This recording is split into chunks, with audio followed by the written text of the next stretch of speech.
Last पाँच ब्रह्म विहार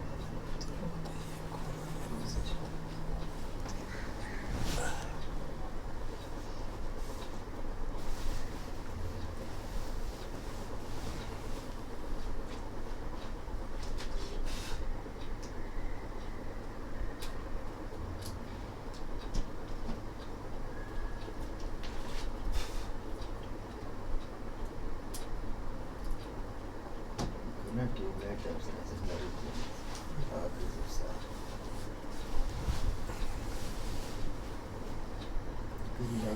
छोला परिवार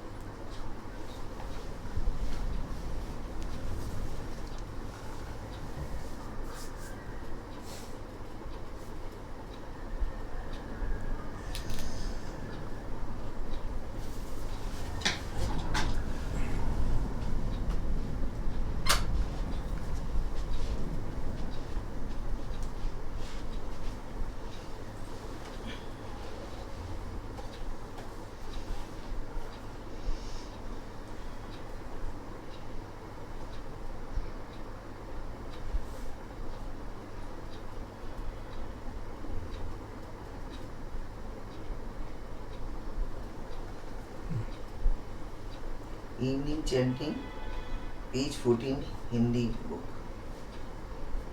Yo so bhagava arhan samma sambuddho svakhato yena bhagavata dhammo supatipanno yas भगवतो सावकसंगो तमयं भगवन्तं सधम्मं ससंगम् इमे हि सकारी यथार्ह आरोपिते हि अभिपूजयामा साधुनो भन्ति भगवा सुचिर परिनिभूतोऽपि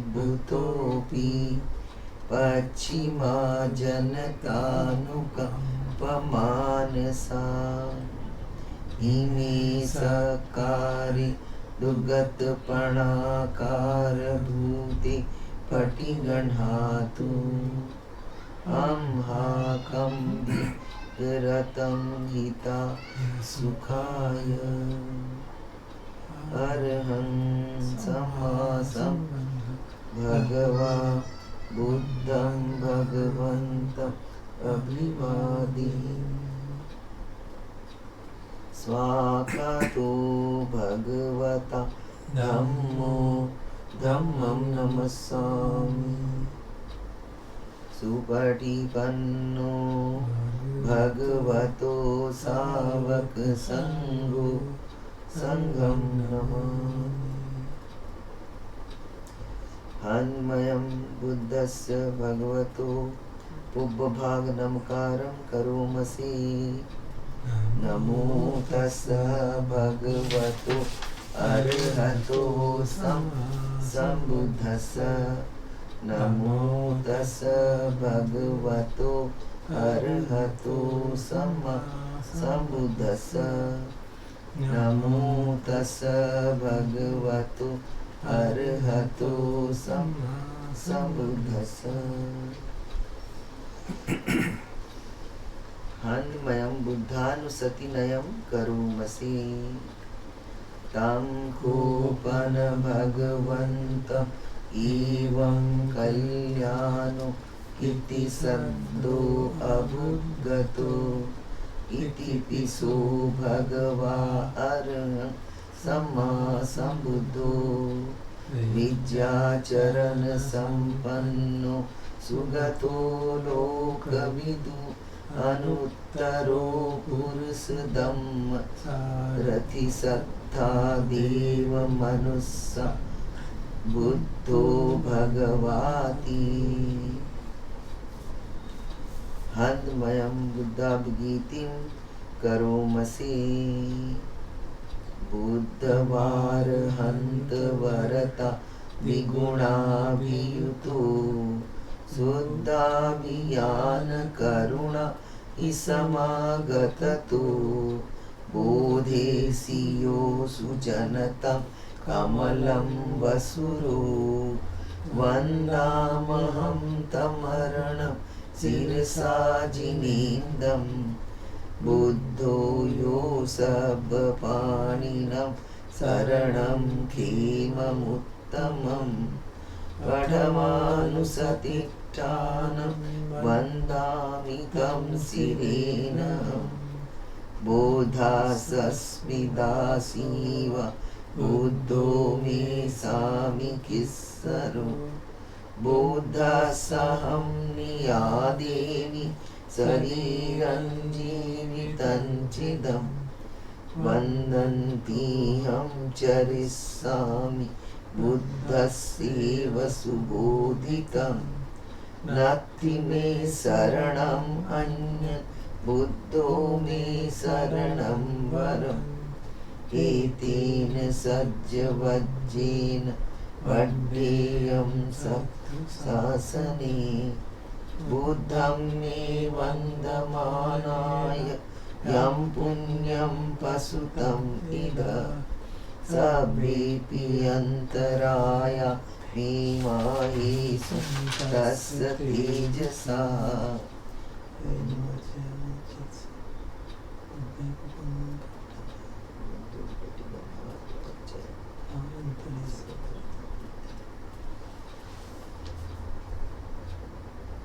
हान्दमयं धम्मानुसतिनयं करोमसे स्वाखातो भगवता धम्मो सन्दिट्ठिको अकालिको एहि पस्सिको ओपनयिको पश्चात्तं वेदितव्यो विन्योहीति हान्दमयं धम्माभिगीतिं करोमसे स्वाखाततादिगुणयोगवसेन सेयो यो मग्गपाकपर्यतिविमोखभेदो धम्मो कुलोकपटना तदधारिधारी वन्दामहं तमरं वरधम्ममेतं धम्मो यो सब्बपाणिनं शरणं खेममुत्तमं द्वितीयानुसतिष्ठानं वन्दामि तं शिरेणहं धम्मस्सस्मि दासीव धम्मो मे सामिकिस्सरो धम्मस्सहं नियादेमि शरीरं जीवितं चिदं वन्दन्तीहं चरिष्यामि धम्मस्यैव सुधम्मतं नास्ति मे शरणम् अन्यत् धम्मो मे शरणं वरम् एतेन सच्चवज्जेन वड्डेयं सत्तु शासने धम्मं मे वन्दमानाय यं पुण्यं पशुतं इद सभेऽपि अन्तराय मे मायेषु तस्य तेजसा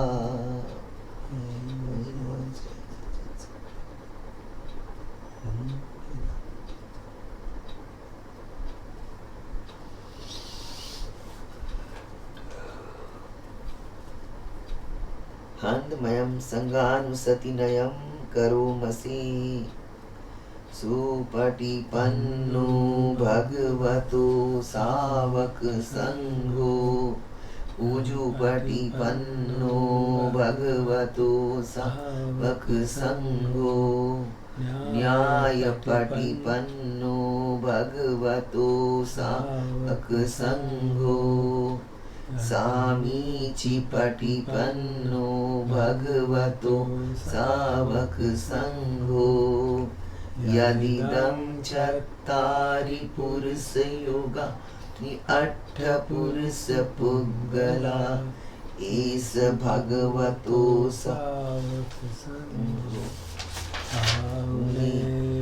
पाहुनेयो दक्षिणे अंजलिकरणीयो अनुत्तरं पुण्यकेत लोकसाति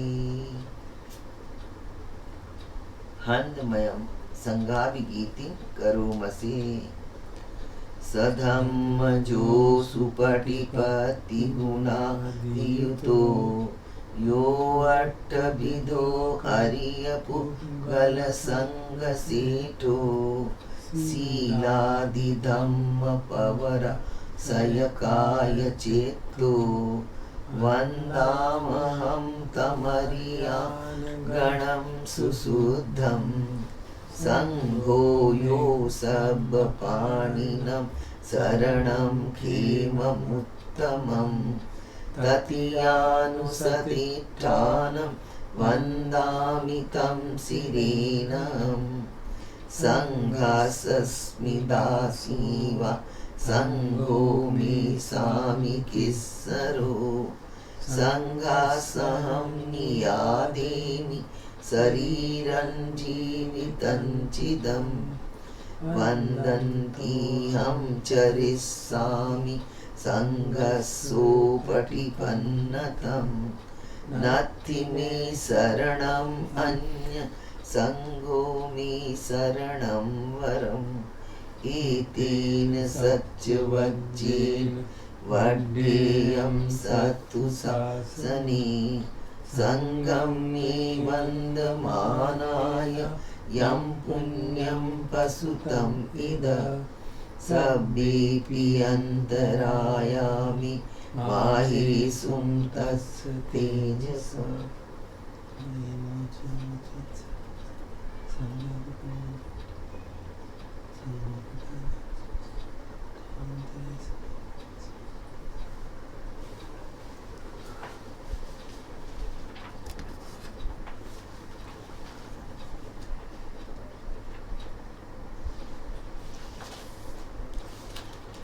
अब हम खंड परित्ता सुत्ता पढ़ें पेज 128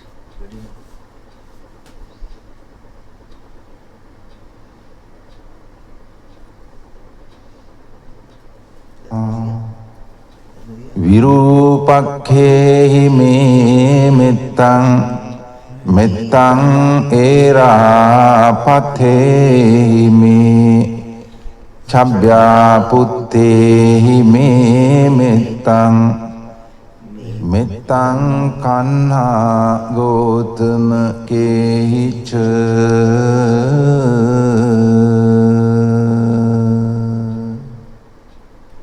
අපාදකේහි මේ මෙත්තං මෙත්තං දිපාදකේහි මේ චතුප්පදේහි මේ මෙත්තං මෙත්තං බහුපදේහි මේ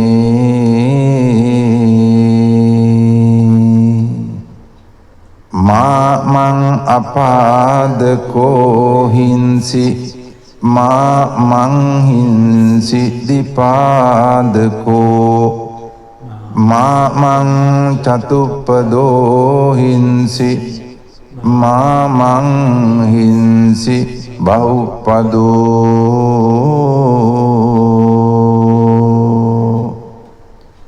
සබ්බේ සත්තා සබ්බේ පානා සබ්බේ භූතාච කේවලා සබ්බේ භද්‍රානි පස්සන්තු මා කංචි පාප මාගමා අපමානෝ බුද්ධෝ අපමානෝ ධම්මෝ අපමානෝ සංඝෝ පමානවන්තානි සිරින්සපානි අහිවිච්චිකා සතපදි උන්නානාභි සරබු මූසිකා කතාමේ රක්ඛා කතාමේ පරිත්තා පටික්කමන්තු භූතානි සෝහං නමෝ භගවතෝ නමෝ සත්තන්නං සම්මා සම්බුද්ධානං තී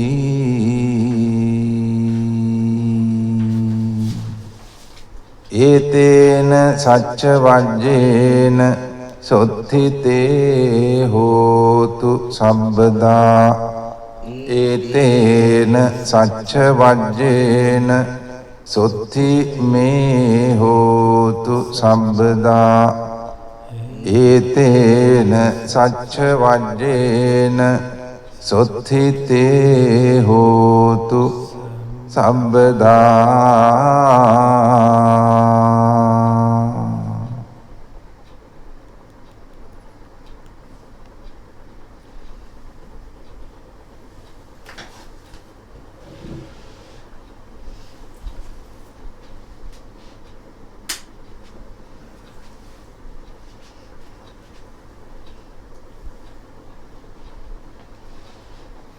We'll now listen to the discourse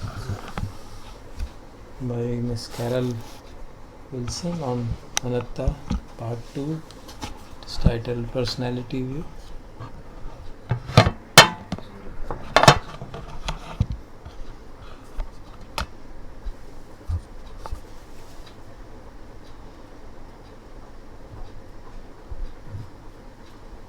So tonight, is that echoing a lot?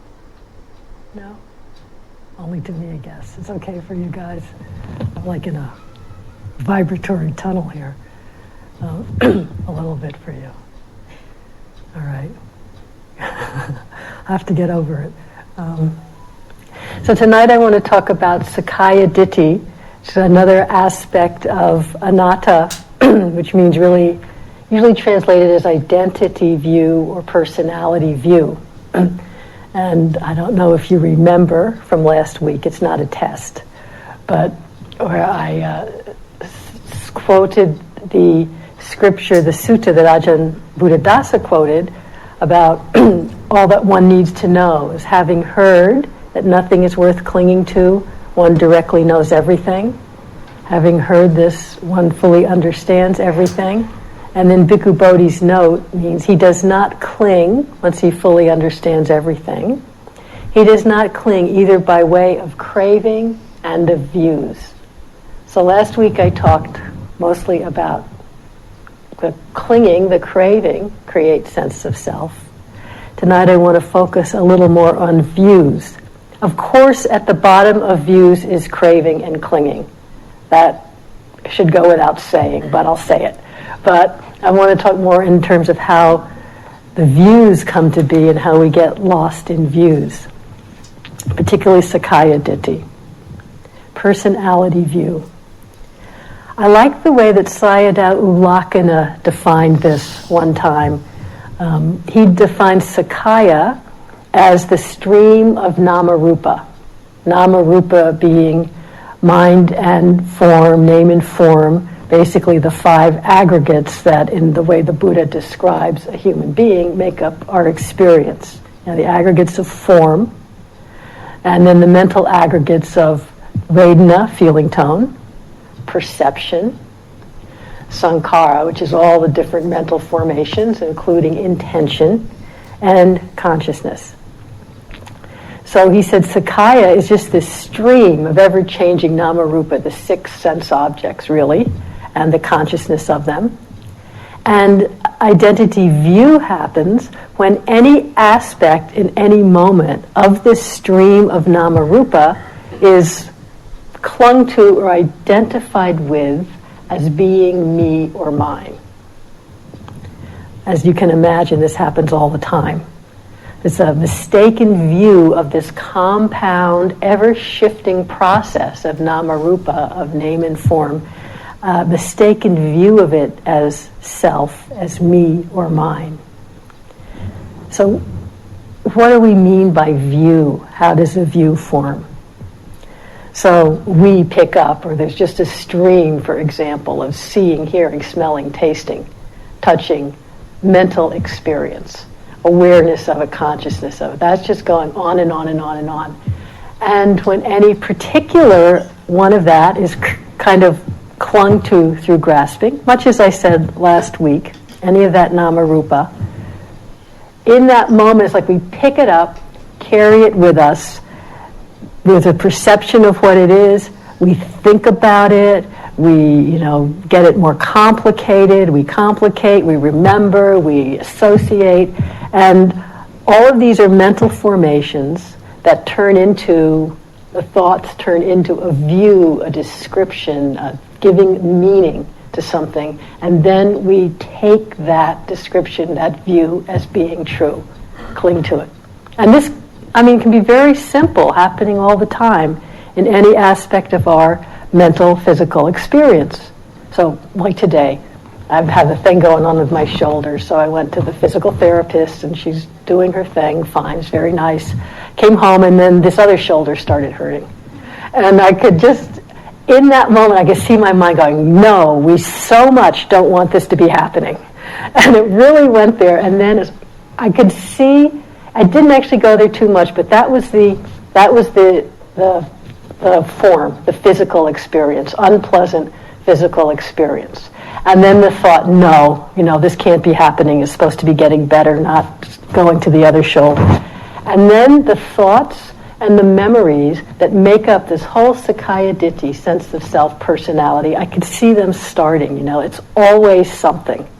It's this shoulder, it's that shoulder, it's my back, it's my knees. It's like ever since I was 30, there's always been something wrong with this body, and I could just see it going, along with the appropriate emotions. Now, that could go without clinging to it. You know what I mean? It could just kind of be running, and I could just be aware of, oh yeah, that's thinking. But as soon as there was that, no, we so much don't want this to be happening. And then the whole story, the thoughts, the emotions, and the believing that view. I'm this kind of a person with this kind of a body. This is my history. And right there you have basically the history of your whole life, so it would seem.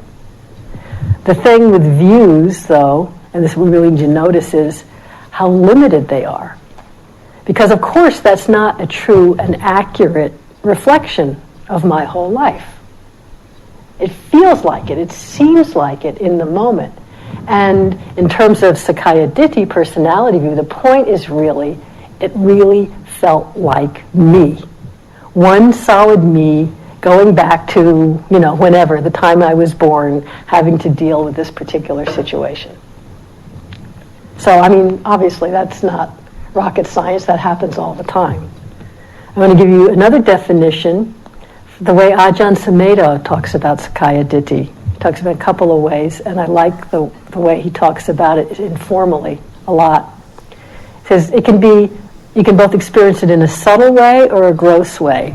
The subtle is something I referred to last week. It's just that subtle sense of me here now. Not even a specific thought. Not a specific memory like I'm talking about with my shoulder, but just that subtle sense of me. If you had to put more words to it, it could be the one who is mindful, the one who is observing, the one who is making choices, all those thoughts we get into, the one who is thinking. That's already going further. It can be much more subtle, just that felt sense of me. Or on a more gross and complex level, Ajahn Sumedho talks about it as really what we would classically, in regular speech, call our personality.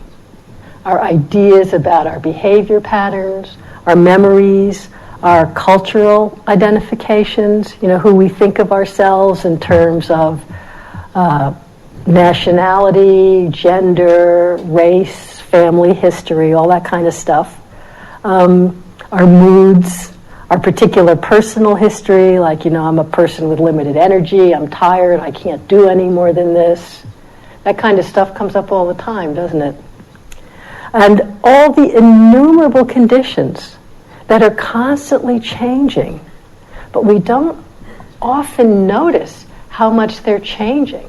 So, for example, that I'm tired, I'm a person with limited energy, I can only do so much. As if that is the experience every single moment of every single day. You know? Is anything that we're saying is me? I'm a person who has a debilitating disease. Is that the actual experience every single moment of every single day and night? Or is it sometimes a physical experience, sometimes a thought, sometimes a mood, sometimes completely absent from the present moment experience? This is just something to hold as a question. The ideas we get into, I'm someone who could never really be free. I don't even know why I'm practicing because it's clearly hopeless for me. That's a personality view, which we then believe. And then that belief can actually color our succeeding thoughts and how we act. Again, Ajahn Sumedho, talking about how on one level we create ourselves with our thoughts, right? All these examples I gave, there's a perception, like my perception of pain, then another perception of now my other shoulder, what's she doing, and then all the memories, all the thoughts. We're creating ourselves through our thoughts. I'm this, I'm that, I was this, I will be that, I've always been and I always will be. And this is what I love Ajahn Sumedho says. He says, we cannot create an ultimately peaceful self. Not that we ever stop trying, but we cannot create an ultimately peaceful self. The sense of self is intrinsically non-satisfying, non-peaceful.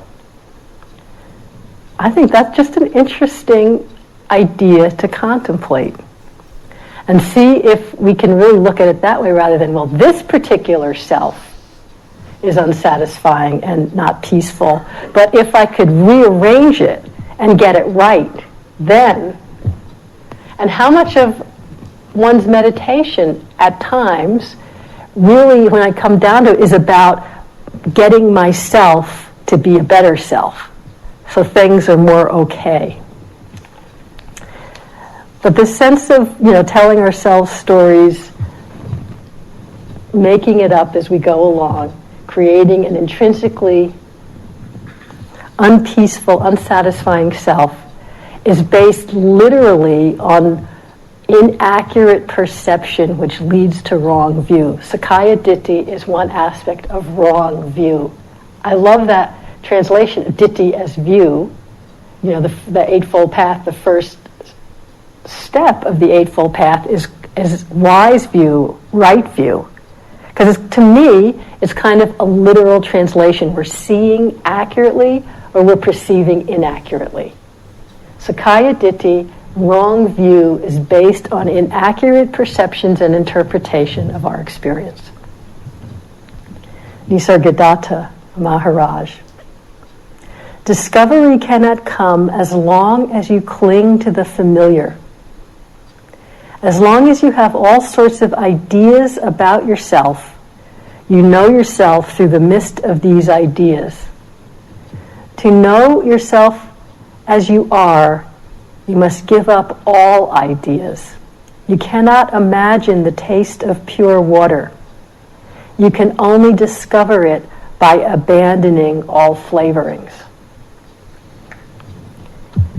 In some way, what Sakkaya Ditthi is we keep on putting all different kinds of flavorings in our ideas about ourselves, coloring our perception, throwing out a whole description and then taking that description to be the truth, and completely ignoring or overlooking the fact that 5 minutes later we have a completely different description, completely different set of ideas, and believing that to be the truth, and believing both of them to be me. We just kind of don't quite look at what we're doing, why we're believing it. Wrong view. So, how a view is formed. There's perception, sanya, which is just the recognition of a particular sense contact. Like if I hit the bell and you hear it and recognize that's the bell. That's perception. Perception leads to how we think about something, thinking, and thinking then can coagulate, kind of form itself into one big solid glob of a view. This is how things are. Example, this is a story a friend told me. She was on retreat in a big old house in Switzerland a few years ago. And these big old wooden houses without much insulation, really kind of creaky and noisy. Like, you know how once in a while, once a day there's a creak outside here, and it's like, oh my God, a creak. There should, God forbid, be any noise in this meditation room. But in these old houses, it's creak, creak, creak all over. And she said the meditation hall was upstairs, and right below it was the room that was used for walking meditation. And it was her first retreat. She's Swiss in Switzerland, and following the schedule, it was the sitting time, and she was sitting.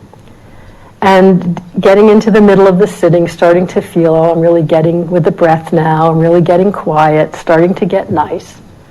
And then she heard, creak, creak, creak. Somebody's walking downstairs. It's making such a noise.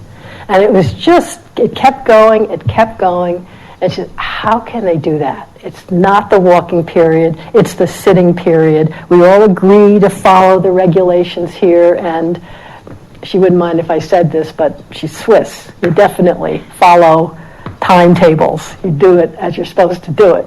And she was getting really ruining my concentration. I was finally getting somewhere on this retreat. Really, they're completely wrong. This is the right way to do it. So it went from perception to thinking about what was happening to a view of, I'm right, they're wrong, this is how things are supposed to be done. And then she said, oh, well, let me just come back and feel my breath again. She felt her breath, and as she felt her breath, just being there, she realized she was leaning against the wall, and whenever she breathed, her back went out into the wall and made it creak. And that was the sound that she was hearing. So, wrong perception, inverted perception, leads to all kinds of thoughts and a view that we totally believe and get emotional about and act on. Then the correct perception, well, as you can imagine, all those thoughts went away, right? She really couldn't hold on to any more how bad that person is walking. I mean, it's gone. It's free. I mean, she could have added another set of thoughts about what a stupid jerk she was and then got into hating herself for always, jumping. That's another thing, which isn't accurate either. But you see what I mean? If the perception is inaccurate, but we don't recognize that, and the thoughts that follow from it we take to be real, and then the thoughts form into a view, and we already believe that, we maybe never even know anymore what the original perception was, and then we're off and running. Right? This is basically, moment to moment, a very simplistic way of describing how Sakaya Ditti gets created. Inner mind stream, moment to moment. It's, of course, not a steady state thing. It's not like you're sitting here with a solid personality that maybe somehow you're going to change to something else and then you'll be better. It's being created, moment to moment. So according to the Buddha, I want to use some suttas references tonight. According to the Buddha, he talks about how we practice self-identification, how in the moment we practice creating Sakaya Ditti, and also ways we can practice that lead to the cessation of Sakaya Ditti. So first, one set definition. This is, it's a little fiddly, but I want to just put it out there because it's the way the Buddha talks about it. He says how the creation of Sakaya Ditti in any particular moment, when an uninstructed worldling, basically an unenlightened normal person, in any particular moment, there's 4 different ways that one could regard form or any of the other 4 aggregates to create the sense of self. So he says in any moment one regards form as self, like regarding the body as self. And the commentarial example of this is that form and self would be indistinguishable. Like the flame, if you have the flame and the color of the flame of a candle, you can't separate the two. That would be regarding form as self. Another way is regarding self as possessing form. And these are subtle, but they're different ways we relate. So that would be like as if you were taking the mind or mentality as self and as possessing form, the way a tree has a shadow. The third one is regarding form as in self. So that would be like the self is the formless, the mind, and that form is within that, the way the scent is within a flower. And the fourth one is self as in form, which would mean that the formless is like a self located within form, as if the self was a little jewel inside a box. You see what I mean? They're a little fiddly. You don't need to remember that. I just like to say it because it's slightly different angles that lead to the inaccurate perception of self in any relationship of that to form, either being form, having form, within form, forms within self. And then he says the same formula for Vedana, feeling tone, for perception, for all the volitional formation, sankharas, and for consciousness itself. And then he goes on to describe how that brings us suffering and agitation. How bhikkhus is their agitation through clinging? And here he goes through that same thing about basically an unlearned, unawakened person regards form as self or self in form, the whole thing I just said. That form of his changes and alters. With the change and alteration of form, his consciousness becomes preoccupied with the change of form. Can you relate to that? Just the slightest change of form and the consciousness becomes preoccupied with the change of form. Agitation and a constellation of mental states born of preoccupation with the change of form remain obsessing his mind. Because his mind is obsessed, he is frightened, distressed, and anxious. And through clinging, he becomes agitated. I love that because I think it's just such a straight-out description of what the mind does, well, my mind does, all day long. A little twinge in my shoulder, the mind becomes, obsessed with the change of form. A whole constellation of emotions and thoughts, it gets agitated. There's anxiety.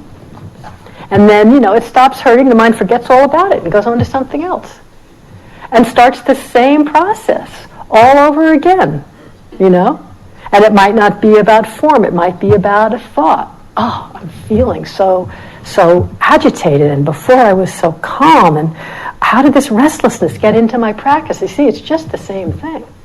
It may not be form, it may be a mood, it may be a feeling tone. We do that over and over and over. This is the creation of Sakkaya Ditthi when we don't recognize it. In such a way that one is afflicted in body and afflicted in mind. This is Bhikkhu Bodhi. He swallows these ideas with craving and views and takes his stand upon them and grasps hold of them. Really, that's it. We take our stand. We'd fight to the death. This is what's happening, I really am a this and that kind of person. My body really is this. It really is my body. It's just so hard to see through the misperception, the thinking, and the views. So our practice really is to cultivate accurate, wise, right view. I mean, obviously that's the whole practice of mindfulness. It's what we always say, to just meet experience as it is, connected, without having preconception, without confusing our ideas about the experience for the experience. But we can't make, and we've all tried, ad nauseum, we can't make the right perception arise just because we want it. Have you ever noticed that? We can't make the right view come. We can think in our mind, I know that I'm identified here with these thoughts.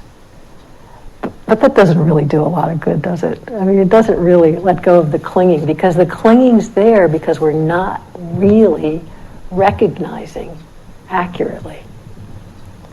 So the shift of perspective, and again, like I said, we can't make it happen, but I'm sure I absolutely know, you all know over and over kind of the mystery of that moment when that shift happens. For example, I'll just make up another particular story. There's an unpleasant sound, there's aversion, just like my friend, it's bothering one's practice, one gets annoyed, and at some point in there, one's taking some part of that to be mere mind. Maybe it's the annoyance, maybe it's the anger. And then the memories, I'm such an angry person, this is my personality, it's because of X, Y, and Z reasons, back to when I was 3, I understand it, but this is who I am. And even when we try to say, okay, anger, it's really okay, anger, I can just be with anger, that's okay, We know the rap, but it's not really working, because at some point we're not seeing that view that really, this is who I am, an angry person. Or the anger is mine, sort of like the shadow of the tree. I'm not the anger, but somehow it's mine. Some way that there's that Sakaya Ditti, that personality view. Or we even go to the space of that, it's okay, I'm really equanimous, I'm just with the anger. And you really are equanimous, but still, you're the person who's equanimous. You're the person. And you can feel, as Sumedho says, there's no self that the thoughts can create, that our experience can create, that's really ultimately peaceful. So even being the equanimous person, okay, so I have this history of anger, that's okay. It isn't really ultimately freeing. And somewhere back in there, we know it, Somewhere there's that feeling of still being kind of glitched up. And then what I'm going to say, we all know that shift that happens, sort of like magic, what we call insight, that aha moment where somehow, magically, the clinging to the view, the belief in the view just releases. And it absolutely goes, that shift of perspective, that real shift from I'm an angry person, or I'm an angry person being equanimous, or whatever particular, to just, the way Sumedho says, anger's like this. Not my anger. Equanimity's like this. Not my equanimity. No identification. No need to relate it to past or future. No need to make any story whatsoever. No need to move away. No need to move into. No need to fix. Just, anger's like this. Just a sankhara arising and passing. And it's so, as people say, it's so obvious, so simple, so peaceful. Why the heck do we get caught up again? That's, to me, the big question of spiritual practice. Why, for the love of God, do we get caught up again when it's so peaceful, so obviously free?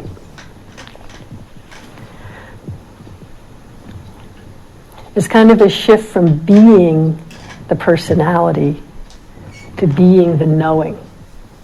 That's the way Ajahn Sumedho talks. I like it a lot. Nothing has to change. It's not about fixing the personality, but it's kind of a shift of loyalty, maybe, So being so loyal to me being the angry person, to me being anything. It's, anger's like this. Nothing to refer back to. Being the knowing. That moment of insight, that moment where the perception shifts from that inaccurate, upside down perception, perceiving any arising experience as being mere mine is one of the inverted perceptions that the Buddha talks about. Seeing anything coming and going as mere mine. And it's one of the most subtle and pervasive, I would say. And so what shifts in really not putting our loyalty so much into our Sakkaya Ditthi, into our ideas about ourselves, what shifts is, we just recognize more accurately. And that's not something we can make happen, but it happens through steady, non-clinging attention. It's just like those, the example I always use is like those magic eye visual little games. You know what I mean? They used to be very popular, where they have books of them, just a page of 2 or 3 colors, graphic art with no, what do you say? It doesn't have any kind of, my mind isn't coming up with the word. It's just design. There's nothing realistic about it at all. And if you look at it very steadily, but without clinging, without focusing, without looking for, you just have to look very steadily and softly, how suddenly a particular image will jump out, and it'll look as though it's 3D. That's part of the magic thing. And the other part is where before you just saw little yellow and blue squiggles, little yellow and blue shapes, suddenly there's dinosaurs or hockey players or UFOs or whatever. And you really see it. Now, it was there all the time, right? You didn't create it by doing something. You just allowed it to emerge by steady, non-conceptual attention. When you go back and look hard, it goes away. Or if you look away and look back, it's gone, right? But it's still there. Did it really go anywhere? It's still there. Both ways of perceiving are still there. It's sort of like that. When we've been perceiving something as me or mine, my anger, my history, my story, and so it's just this. All the dynamics might still be there. You could call up the same memories, there's the same physical sensation, you might still be experiencing anger, but that view, the thoughts and views leading to this is who I am, my personality, are just gone. So that shift of perspective is really what we're talking about when we talk about insight. Shift from being the personality to being the knowing. I like the way Krishnamurti describes that quality of looking. When you look totally, you will give your whole attention, your whole being, everything of yourself, your eyes, your ears, your nerves. You will attend with complete self-abandonment. And then there is no room for fear, no contradiction, and therefore no conflict. You attend with complete self-abandonment. Basically, there's no room for self. It's just what there is. So how do we keep getting kind of tricked, kind of seduced back into identity view, into self view, into perception of any aspect of experience as self? How can we practice not to create this? First, another thing from Sumedho that I found really interesting. This is a retreat I sat with him, talking about how he said in 30 years, he's been a monk over 30 years, and he's been teaching Westerners for many, many years. And he said, this is his opinion, but in his opinion, he thinks that one of the biggest hindrances for, he said Westerners, but really, people with kind of our materialistic upbringing type of mind, scientific type of mind.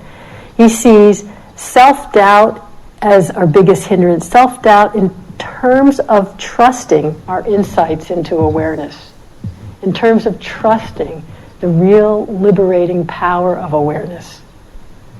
And he sees the cause of this self-doubt, of the power of awareness, partly because our personalities here are so strong, and our belief and reliance on our personalities is so strong.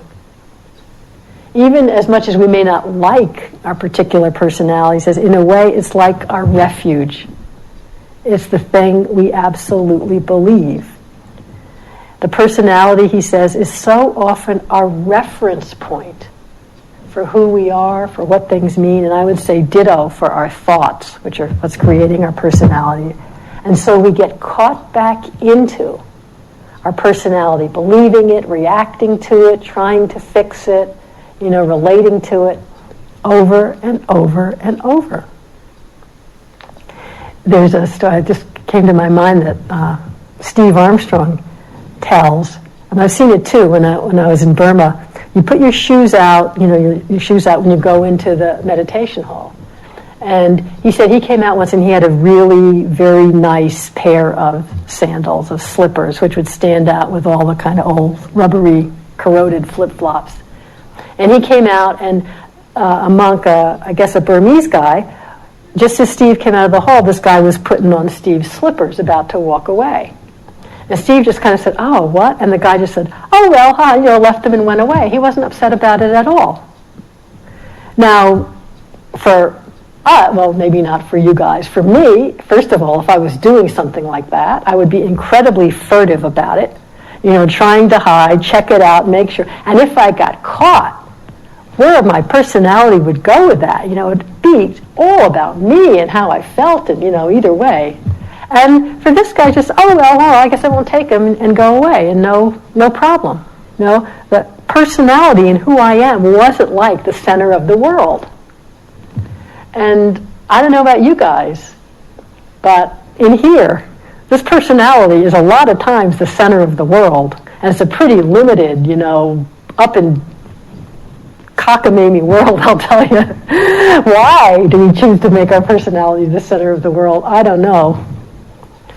I mean, maybe you know somebody with a perfect personality. I don't. Nothing personal. I didn't mean anybody here. See? Don't we right away think it's me? It's just stuff happening. Okay. Where was I? Right. So, another sutta from the Buddha. Someone comes to him and says, "Venerable Sir, how should one know, how should one see, for the view of identity, Sakkaya Ditthi, to be abandoned?" Now this isn't going to be anything big that you haven't heard before, but that's no reason not to listen to it.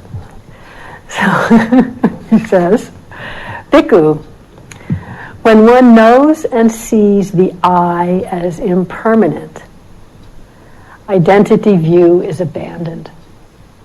And of course, he goes through with all the six senses, but I'll just go through it with the eye. Then he says, when one knows and sees forms, in other words, there's the eye and there's what the eye sees, objects of sight. When one knows and sees the forms as impermanent, view of identity is abandoned. When one knows and sees I consciousness, that moment of knowing, when I and form come together and there's the consciousness, that moment of knowing, seeing, when one sees that as impermanent, the view of self is abandoned. When one knows and sees eye contact as impermanent, when one knows and sees whatever feeling tone, Vedana, arises with eye contact as condition, as impermanent, the view of self is abandoned. Then he goes through the same thing with the ear, with smell, with taste, with body and tactile phenomena, with the mind and mental phenomena. So that's pretty much everything, and that's a high bar, right? But we don't have to sit here and go, I have to see everything as impermanent all the time. But to have the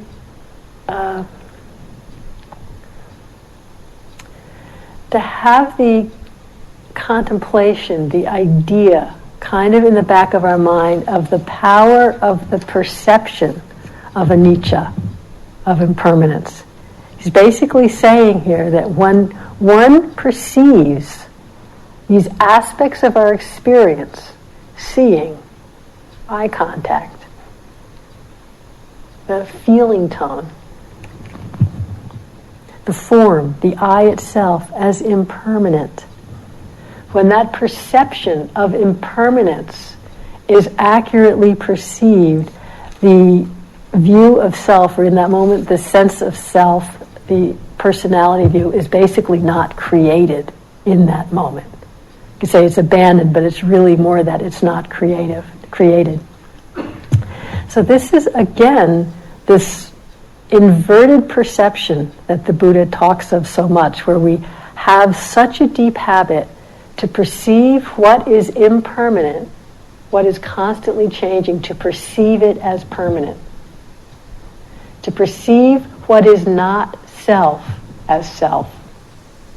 To perceive what is inherently unsatisfying as satisfying, as capable of giving us happiness. And so this is something, I'm saying it, it's a thought, we can think of it, that's a concept. But the concept won't really help us abandon the personality view, the construction of sense of self. Because on an intellectual level, impermanence, maybe even sense of personality view, but certainly impermanence is pretty understandable, isn't it, on an intellectual level?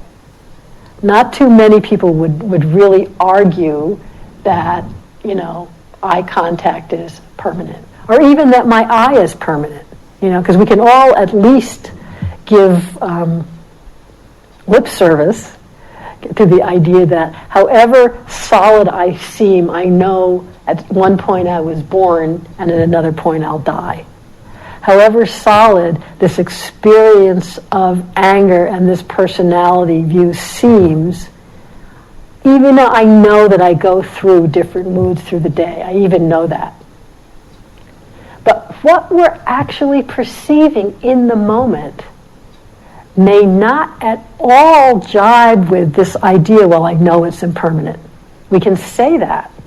But what we don't recognize, something I heard the Dalai Lama say once in a teaching I went to, he said, when we talk about the perception of anicca, of impermanence, we may think that we understand it, that we can really see things arise. They last for a while, they go away. Arising, persistence, going away. And you think, well, yeah, I really understand impermanence. But he said, no. There's no things exist for a while in between arising and passing away. There is no steady state. Impermanence, experience is in constant flux. Constant flux. There is no little stability in between the moments of arising and passing. And that's what we don't often really let in through our perception. It's too radical. It's too unsettling. And it gives rise, we start thinking, well, if everything's impermanent, how can I do this? If there's no, steady state at all, how can I get up and walk out of here? Who's walking out of here if it's not the same person who walked in here? We go into all that stuff. Is this the same as the magic eye? It's the same as no self. It's not that things are permanent until we allow the perception of impermanence, and then suddenly everything goes into constant flux. It's not that if you allow in the perception of impermanence, you can't find your feet anymore. It's not that everything's just arising and passing in molecules and, you can't find your mouth when you're trying to eat. Things are impermanent. There's not even things. I mean, that's already, saying it wrong. Things is already taking a bunch of changing, energy and putting it together and calling it a thing. I know that's going a little far, but that's what the scientists tell us. There's moments when that's our actual experience. It's true. There's moments when you can be in retreat sitting and really there isn't a mouth. There isn't a body. But most of the time, it's like the magic eye. That's one level of how things are. It's constant flux. But it's useful, the conventional perception, that even though this body's in constant flux, I still can recognize it when I get up in the morning. When I walk out of here, I don't get it confused with Virinyani's body, I know what I'm supposed to do. She knows where she's supposed to go. We can go and eat and find our mouth, It all works. But just because there's the perception, if we of lastingness, it's at the deepest level not accurate. And so knowing that it's a convention, it's a useful convention. We don't need to be afraid of the perception of no self or the perception of impermanence. We're still going to be able to function because it's only the way things already are. The only thing that goes away is that burden that we're dragging around of me, and everything about me, and every thought, and every sound, and everything that happens is my whole history back to when I was in the 2nd grade or before I was born, everything. I mean, who needs all of that? The sense of our personality being so important. The sense of our having to fix ourselves. Change this personality. Get a better one. Or at least, put on such a good mask that no one can tell how really disgusting you truly are. Right? How much of our time do we do that? Okay, I got sidetracked there. Right.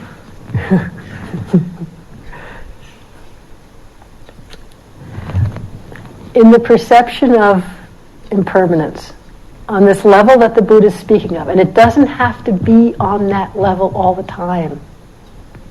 It doesn't even hardly most of the time. But just let in, as you're walking around, that sight is impermanent, it's constantly changing. Just walk out of here and you see a plant, and then you see the window, and then you see a shoe, and then you see the hall, and then you see the light, and then, it's constantly changing. You don't have to flip out and get all trippy about it, but you can just notice that. Thoughts are constantly changing, moods are constantly changing, physical sensations are constantly changing. How does it work that this perception of impermanence starts to erode the habit of Sakkaya Ditthi, of creating sense of self? What it does is, when we see how things actually are, the clinging that arises due to our confusion, our inaccurate perception, it just drops away. Sort of like my friend in the house in Switzerland. As soon as she knew what was true, the aversion and the clinging was gone. The view was gone. You don't have to abandon it. It just goes away. There's a model that the Buddha uses a lot in terms of, as you could call it like 3 movements in an unfolding process of insight, where we recognize more accurately, then we begin to see, in terms of the 6 senses, in terms of the 5 aggregates, the gratification, for example, in seeing. We recognize the gratification, the danger, and the escape in terms of any of these aspects of our experience. He uses this all the time. So for instance, in terms of seeing, the gratification in seeing, the pleasant sight, is the pleasure and the joy. That arises in dependence on that. That's the gratification. The danger, obviously, when we see that it's always changing, the danger is that is subject to change. It's unsatisfactory. We can't place any lasting sense of self or hope for happiness in that experience. And the escape is the abandonment of desire and lust for that form, for that particular experience. It's not that we have to get rid of anything. We don't have to get rid of our personalities. We don't have to get rid of pain in the body. We don't even have to get rid of anger. But what goes away when we recognize accurately is the desire and lust for whatever the particular experience is. It's that word that's often translated as disgust, nibbida, but disenchantment is really a better translation. And just to describe how that works, when we see accurately, oh, this can bring me this pleasant feeling, this brings a moment of pleasure, and then it's gone. Placing all my eggs in the basket of more pleasant feeling, completely, it can't do it for me. It's not a should, it's not I'm so stupid or bad, it's like a disenchantment with pleasant feeling, for example, or seeing. With that disenchantment, we go, this can't do it. We just put down the clinging. You know the description that Andy Olinsky gives of this in the Insight Journal. He wrote a whole page about nibbida. I just want to read the metaphor he gives. He says that knowing things directly as they really are and seeing what is impermanent as impermanent with right view. When one sees as it is with right view, then one becomes disenchanted, he says, with the aggregates, with all 5 aggregates. What does this mean, disenchanted? Because as I said, as he said, it's often been translated as revulsion or disgust. And when people hear that, I should be developing revulsion for the 5 aggregates. That means, revulsion for the body, for forms, revulsion for perception. No, that doesn't, that's, to us, that's aversive. That doesn't sound right. Certainly, it doesn't really inspire one too deeply. Yeah, let me work towards revulsion. But if you think of it as disenchantment, and then using this simile that's in the text about a dog that comes across a bone that has been sitting out like in the desert for months and months. So where it was once a really juicy bone, now it's just bleached, white and bare, the marrow's gone, it's just a dried up old bone. So the dog comes running up to it, all lathering, slathering, happy, starts chewing on it, and then sees he's enchanted by the prospect of gratification as he scrapes away furiously at the bone. But when he wakes up to the fact that the bone is empty of anything that will offer him any satisfaction, he becomes disenchanted, just spits it out and walks away. There's no aversion necessary in that. No revulsion. It's just, this isn't what I thought. Puts it down and walks away. That, I know it does, that's actually an experience of real equanimity. The equanimity that allows us to recognize our experience ever more accurately. Not push it away, not distance ourselves, not have revulsion, but the clinging of wanting anything to last, of perceiving anything as me, just becomes abandoned in that moment. And more frequently, as the perception is accurate more and more frequently, the abandonment of the Sakkaya Ditthi gets stronger, gets our loyalty in our belief in personality view really begins to weaken. But one point I want to make is, in our practice here, and not just on retreat, in daily life, I find this really personally, often I can access this. This level of seeing the moment of eye consciousness, seeing all the aggregates as impermanent. There's times when that is the level of perception, especially when we're on retreat. But there's other times when the Sakkaya Ditthi, the perception, the clinging, the thoughts, the view, that happened really fast and quite a while ago, and we couldn't even say what was the original perception that led to the view, but we wake up really caught in some personality view. And it might be a really familiar one. Any of the examples I've been given, but we're really in it. Or sometimes you can't say what it is. I'm such an angry person and I could say all of this, or I've always been unhealthy, or wow, I'm really doing great, whatever it is. I'm this kind of a person, I'm shy, I'm introverted, whatever it is. Sometimes you can't say what it is, but like in daily life, I'll just start to feel really kind of contracted, and I look and it's all complicated and I can't tell what the belief is, I can't tell what the perception is, but I can tell that Sakkaya Ditthi is really strong right now. And that is actually enough.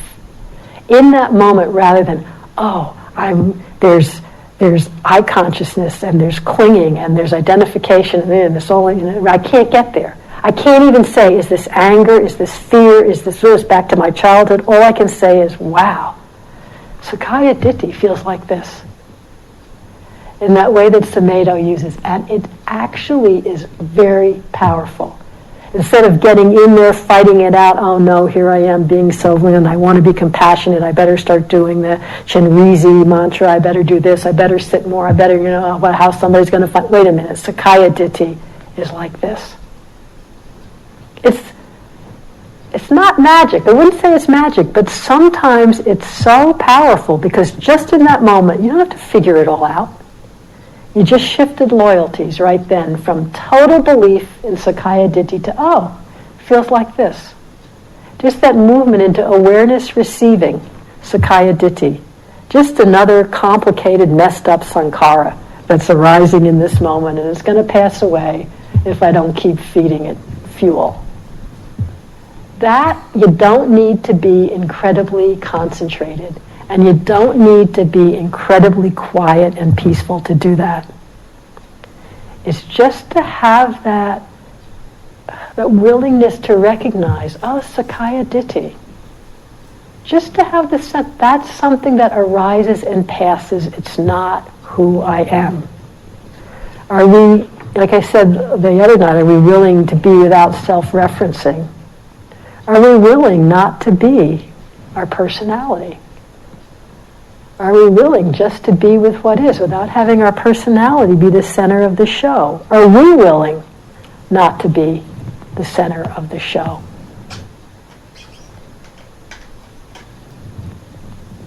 Because it's peaceful. And what's interesting, sometimes we find out peace isn't really the thing we're wanting. A little more action, a little more glitziness, a little more interest, a little more sense of me, basically. So I say, Sakkaya Ditthi is like that. I mean, just in yourself, how did that sound? Really lame? It's like, oh yeah, right, I'm going to go through life, Sakkaya Ditthi is like that. But then what? What are we left with? Just awareness. Awareness when it's not colored by craving or delusion or fear or anger. In that moment of itself, it's pure. It's just this. Just what is in this moment. Nothing to do, nothing to fix, nothing to be. And it's just a moment. It's not some big explosion. It's very, as Buddhadasa says, normal and natural. We all have many, many, many moments in a day when there's not the misperception of something as self. Many, many moments when Sakkaya Ditthi is not being created or clung to. They're normal, natural, and simple. So we could just, as Buddhadasa says, generate a contentment with that. And then on the other side, notice when there is the perception of permanence, when there's the perception of self, when the thoughts are creating a view, Just notice how that happens. And notice you don't have to go back and deconstruct the whole thing. At any point, we can just go, it's like this. And just step out of believing that whole thing. Step out of the magic eye altogether. That's accessible to us now, just as we are. Don't have to wait till you're better. You don't have to wait until somehow you've rearranged everything so you can be completely enlightened. It's not some other place. It's right here, right now. No matter what's happening. Just a shifting of allegiance. I just want to close with a short quotation from Master Shen he's a wonderful Chan from Taiwan, from China, a wonderful Chan master. He's not so healthy now. He's really a wonderful being. He said, true liberation does not come from wanting to be liberated. In true liberation, there's nothing to want, nothing to discard, no place to go, and no place to avoid.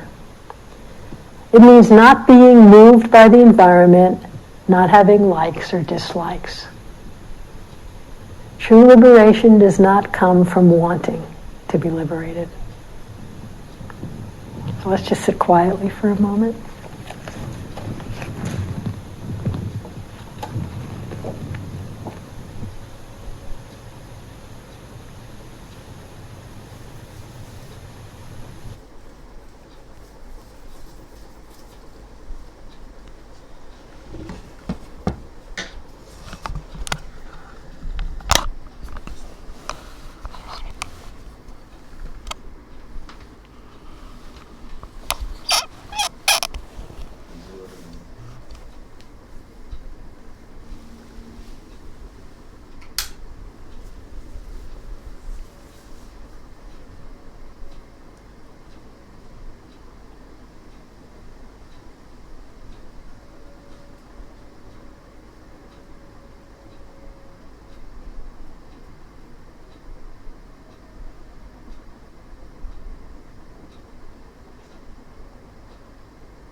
हम ब्रह्म विहारों का अभ्यास करते हैं। सबसे पहले मैत्री ब्रह्म विहार, रोज़ की भांति पहले अपने लिए मैत्री। मैं निर्वैर हूँ, निर्द्वेष हूँ, चिंता मुक्त हूँ, अपना संरक्षण सुखपूर्वक कर सकूँ। फिर यही भावनाएं अपने प्रियजनों के प्रति, माता पिता, भाई बंधु, आचार्य, धर्म भाई धर्म बहनों के प्रति, और फिर हमारे आरक्षण करने वाले देवी देवताओं के प्रति।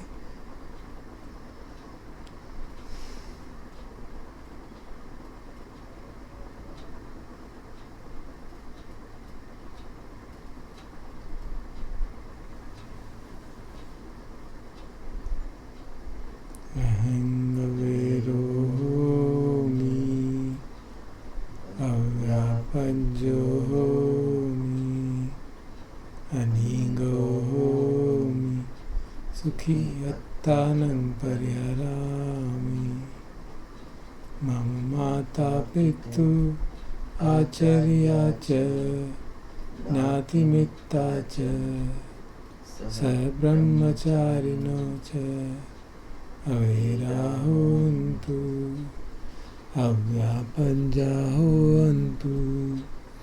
अनीगाहोन्तु सुखी अत्तानं परिहरन्तु। आरक्षा देवता, भूमट्ठा देवता, रुखट्ठा देवता, आकाशट्ठा देवता अवैराहोन्तु अव्यापञ्जाहोन्तु अनीगाहोन्तु सुखी अत्तानं परिहरन्तु। अब सभी प्राणियों के प्रति उनमें वो प्राणी भी जिनके प्रति हमारे मन में कुछ द्वेष है, कोई रिजेंटमेंट है, कोई नाराज़गी है, कोई गुस्सा है।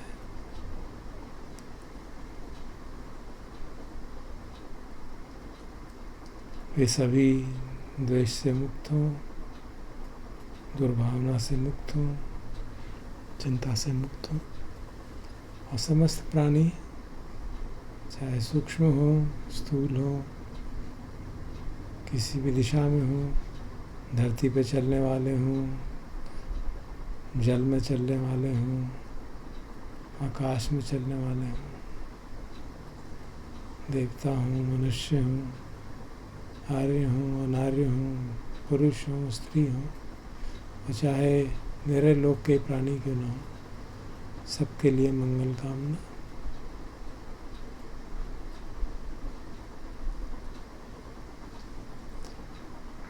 अभि सब्बे सत्ता सब्बे पाना सब्बे भूता सब्बे पुंगला सब्बे अत्ता भाव परियापन्ना सब्बा इत्थियो सब्बे पुरुषा सब्बे अरिया सब्बे अनरिया सब्बे देवा सब्बे मनुष्या सब्बे विनिपातिका अवेरा होवन्तु अव्यापज्जा होवन्तु अनीगा होवन्तु सुखी अत्तानं परिहरन्तु। अब करुणा ब्रह्म विहार। समस्त विश्व में जो महामारी फैली है उसके कारण लाखों लोग बीमार हैं, 1 लाख से अधिक व्यक्ति मृत्यु को प्राप्त कर चुके हैं, उनके परिजन दुखी हों। सभी लोग रोग से मुक्त हों, दुख से मुक्त हों, सभी प्रकार की बाधाएं दुख मुक्ति में हटें। जो लोग घरों में बंद हैं और आशंका और भय के कारण दुखी हैं, उनके भय और आशंका दूर हो, शीघ्र कोई उपचार निकल आए ताकि सभी भय कम हो,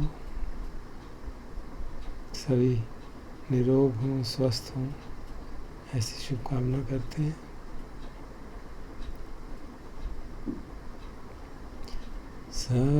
सवितियो विभजन्तु शोको रोगो विनश्यतु माते भवतु अन्तरायो सुखी दीर्घायुको भवत् सुखी दीर्घायुको भवत् सुखी दीर्घायुको भवत्।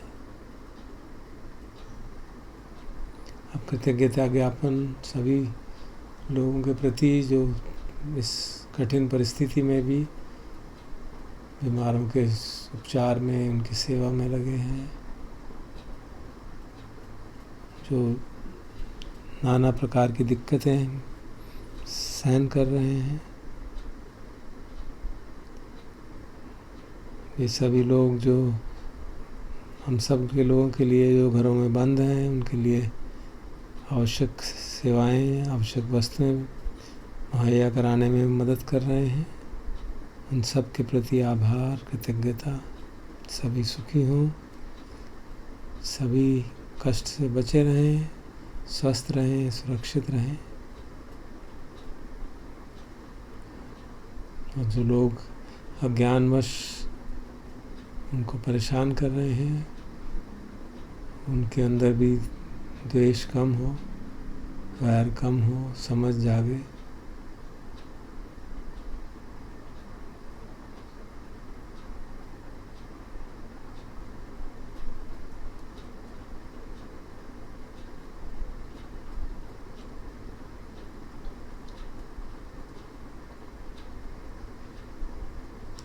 सब के प्रति आभार करते हुए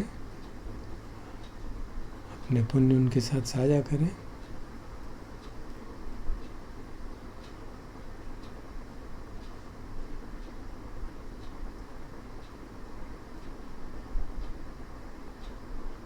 पुण्यस्य इदानि यानि अन्यानि कतानि मे ते संच भागिनो होन्तु सत्तानन्तपमानका।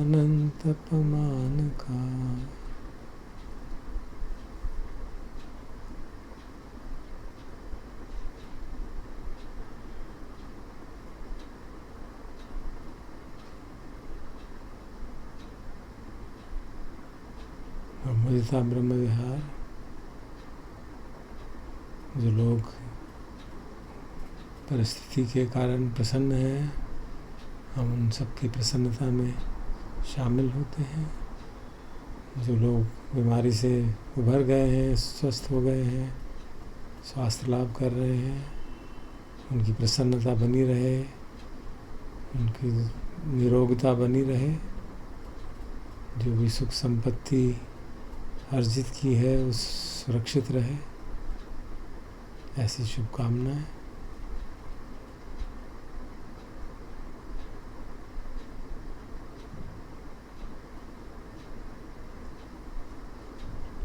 यथा लब्धा संपत्तितो मा विगच्छन्तु।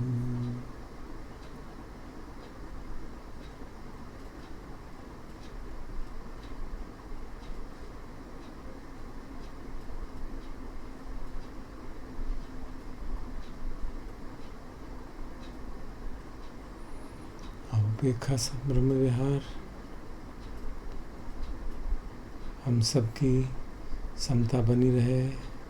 जो लोग दुख में हैं उनकी भी, जो लोग सुख में हैं उनकी भी, जो लोग अन्य कारणों से बेचैन हैं उन सबकी समता बनी रहे।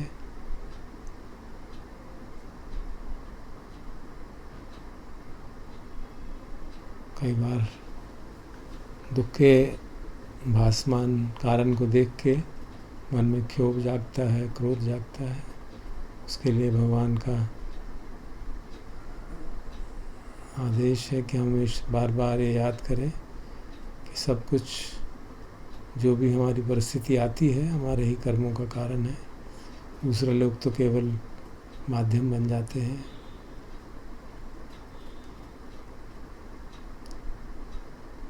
भगवान की वाणी को बारंबार याद रखें ताकि द्वेष न जागे। कम्मस्य का कम्मदायादा कम्मयोनि कम्मबन्धु कम्मपरिसरण यं कम्मं करिष्यन्ति कल्याणं वा पापकं वा तस्य दायादा भविष्यन्ति। और ये तभी संभव होता है जब हमारी प्रज्ञा पुष्ट हो, आर्य सत्यों को हम ठीक से समझ सकें, ताकि अपने दुख का कारण अपनी ही तृष्णा को जाने, ना कि दूसरों को जाने। सभी हम सब ऐसा करने में सक्षम हों, सभी अपने दुखों का ठीक ठीक कारण जान पाएं और समता का, सुख में उसका परम मंगल का आभास हमें हो। भगवान की वाणी याद करते हैं। उट्टस्य लोक धम्मे चित्तं यस्य न कंपति अशोकं विरजं खेमं एतं मंगलमुत्तमम्। शोक रहित होने के लिए और रज रहित, मैल रहित बनने के लिए चित्त हमारा समता में स्थापित रहे। ये हमारी मेडिटेशन इंस्ट्रक्शन भी होती है कि हम जो भी हो रहा है उसको प्रतिक्रिया ना करें, जैसा है उसको वैसा ही जानें। हम यही सब अपने दैनिक जीवन में भी कर पाएँ तो समता और पुष्ट होती रहेगी। तो ये दृष्टि हमारी सम्यक रहे, बनी रहे, ऐसी शुभकामना करते हैं। सबे सत्ता सुखी होन्तु, सबे होन्तु चखेमिनो, सर्वे भद्राणि पश्यन्तु, मा कञ्चित् पापमागमा, मा कञ्चित् दुःखमागमा, मा कञ्चित् दुःखमागमा।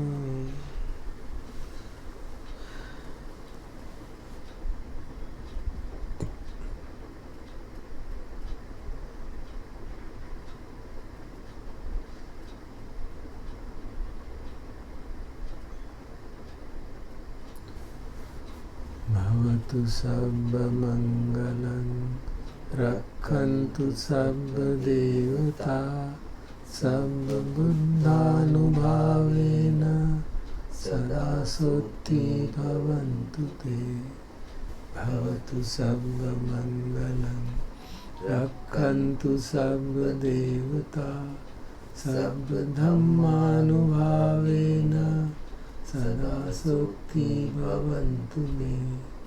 भवतु सर्वमङ्गलं, रक्षन्तु सर्वदेवता, सर्वसङ्घानुभावेन, सदा सुखी भवन्तु ते।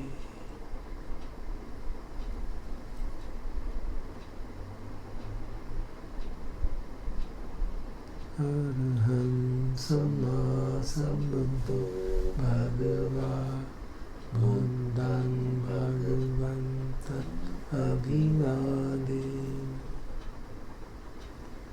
स्वाक्षतो भगवता धम्मं नमस्सामि। सुपटिपन्नो भगवतो सावक संघो, संघं